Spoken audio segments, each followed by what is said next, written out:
Assalamualaikum warahmatullahi wabarakatuh.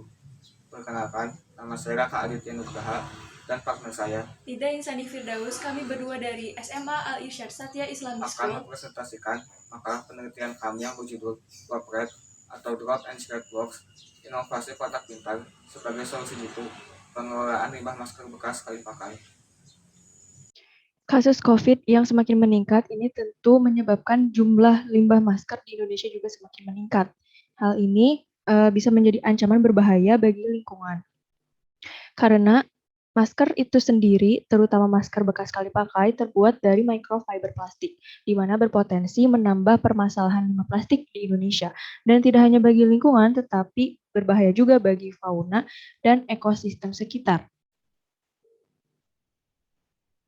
Sejak awal pandemi COVID-19 menghantam Indonesia, dalam kurun waktu 6 bulan, yakni dari Maret 2020 sampai September 2020, akumulasi limbah medis akibat pandemi seperti masker dan alat pelindung diri mencapai angka 1.662,75 ton di Indonesia.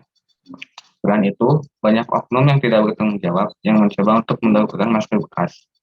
Ini tentunya tidak sehat karena masker bekas memiliki potensi mengandung virus berbahaya dan tentunya membahayakan penggunanya.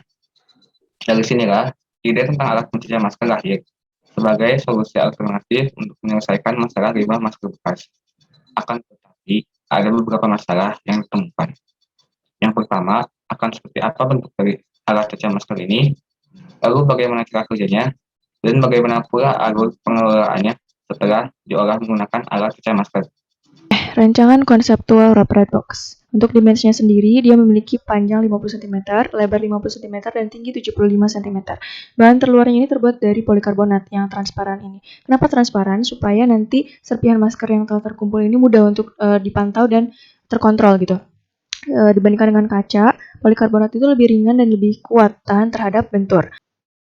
Nah, bisa kita lihat di sini, ini desinfektan dilengkapi oleh sensor bernama LDR atau Light Dependent Resistor. Sesuai namanya, ini bergantung pada cahaya. Cara kerja Red Box ini mengambil inspirasi dari berbagai alat yang dekat dengan masyarakat. Contohnya, rancangan fitur disinfektan di Red Box meniru cara kerja mesin pengering tangan yang kita jumpai di toilet mall. Ketika didekatkan dengan tangan, sistem penyemprot ini akan aktif dan menyemprotkan disinfektan ke masker. Setelah didisinfeksi, masker akan diminta untuk dimasukkan ke dalam kotak melalui lubang yang tersedia di bagian atas untuk nantinya dicacah menjadi potongan kecil-kecil menggunakan mesin penghancur. Oke, lanjut di sini ada shredder atau alat pencacah yang terdiri dari pisau dinamis yang kuning ini dan pisau statis yang tidak bergerak ini. Mereka terbuat dari besi baja yang dikeraskan. Untuk sumber listriknya, kami akan menggunakan baterai nanti yang akan disimpan di dalam mesin ini. Lalu di sini ada paper bag, kotak yang berwarna putih ini fungsinya untuk menampung cacahan masker. Nah, kenapa kita menggunakan paper alias kertas? Karena seperti yang sudah kita ketahui bahwasanya kertas bisa didapat dari sumber yang ramah lingkungan. Paper bag yang digunakan akan selalu dipantau setiap 12 jam sekali dan diganti setelah 1 kali 24 jam. Atau bisa langsung diganti apabila volume cacahan masker sudah mencapai batas maksimal. Alur pengolahan limbah masker dengan Rope Red Box. Yang pertama, masker bekas pakai dari masyarakat itu akan dibuang dan ditampung menggunakan Rope Red Box ini.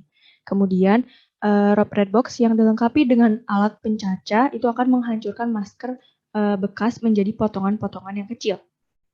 Nah, masker-masker ini akan disimpan minimal 72 jam di ruangan khusus guna agar terpisah dari sampah-sampah domestik lainnya dan aman dari orang-orang umum.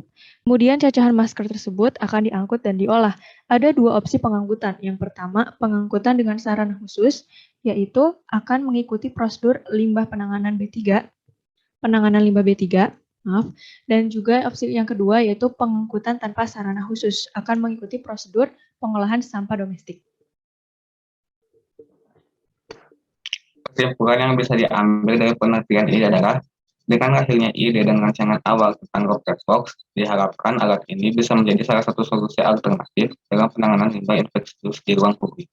Semoga ada penelitian yang lebih dalam lagi tentang kemungkinan penggunaan alat ini di ruang publik, serta desain produk yang lebih dikembangkan lagi agar rancangan ini bisa segera direalisasikan.